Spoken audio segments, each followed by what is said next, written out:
This is a personal trainer's guide to creating a newsletter and building an email list. Just so you can put a face to the name and see who's put this together, that's me below. My name's Scott Hutchinson and this is from the website that Worx blog. Alrighty, let's jump straight into the essential things that you need to know about when putting together your very own newsletter. I call it the follow-up framework for newsletters. First things first, you need to understand the actual user experience of signing up to a newsletter and what the process should look like for your new subscriber. Let's take a little look. So number one, someone visits your website or your blog and then they've seen that opt-in form. Okay, so maybe they've just visited your site, they've come across a link from somewhere, or they've got a Facebook page and they've come from there. They've come back to your website and they're looking around, they've checked out your content and they like what they see, so they've decided that they're going to put their little faith in you and sign up to your email newsletter. Okay, so they go ahead and they put their name or their email address into that opt-in form and they click submit. Then from there, they should be sent an email straight away that confirms that they want some more information from you. Okay, this is sometimes called a double opt-in email, and it basically means that person needs to confirm that they want more information from you. Okay, so let's just call that the confirmation opt-in email. As soon as that new subscriber has clicked that confirmation link within that first email, you can then automatically send them another email. Okay, we will call this email the thank you email. Then after that, you can schedule a series of follow-up emails. Okay, so this is where your newsletter can come into play. So you can actually schedule emails to be sent to this new subscriber. Okay, so making sure that the content is going to be useful for them, plenty of good content and stuff that they can actually take action on. Okay, and you want this content to be different from the stuff that you've got on your blog at the moment. Okay, so the newsletter should be something that's extra special or somewhat like a VIP list kind of thing.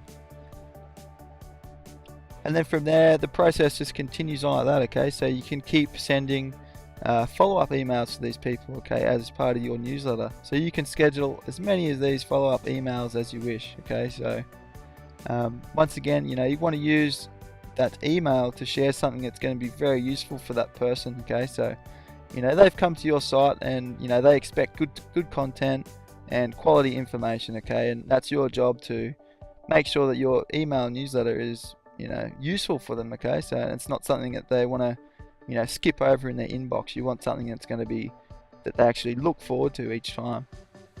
And basically it just continues like that. You keep adding emails to your newsletter. Also, just because they've become a subscriber, okay, this is another good chance for you to share recent blog posts that you've created, videos that you might have made. Maybe you made a new training video, or you've got some new recipes that you've done up and filmed, or if you're a little bit more advanced and you've got a podcast, letting people know of new episodes of your podcast, or maybe a recent uploaded video to your YouTube channel. Okay, also it can be something totally random out of the blue. Okay, that will be useful to your email subscribers. Okay, so this is called a broadcast email, and this is not actually part of the newsletter series. Okay, you can add these randomly as you go through, just by logging into your email service provider. So you want to make sure that these broadcast emails are something that your subscriber is going to like as well. So you're probably thinking that this stuff's going to take a lot of time to set up. Okay, so being a personal trainer, obviously you've got time's minimal. Okay, you've got to train your clients. You got to organize all your sessions, all your administration stuff.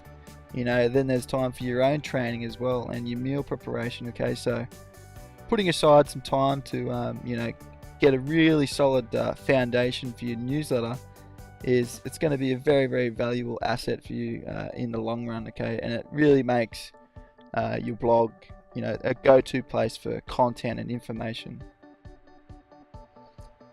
So what if I told you that you could have all this stuff going on autopilot? Okay, so you don't have to be constantly there sending emails to people individually, and so that's going to be a total waste of your time. So you want to make sure that you can set this thing up and then just let it go to work for you.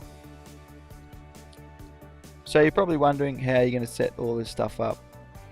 Well, that's going to come up in the next video. You're going to discover all the tools and resources that I use to create my newsletters, and you're also going to learn the one email that I send out that you can't go without adding to your newsletter. Plus, I'm going to give you cut and paste emails that you can use straight away in your newsletter series. All that plus more coming in the next video.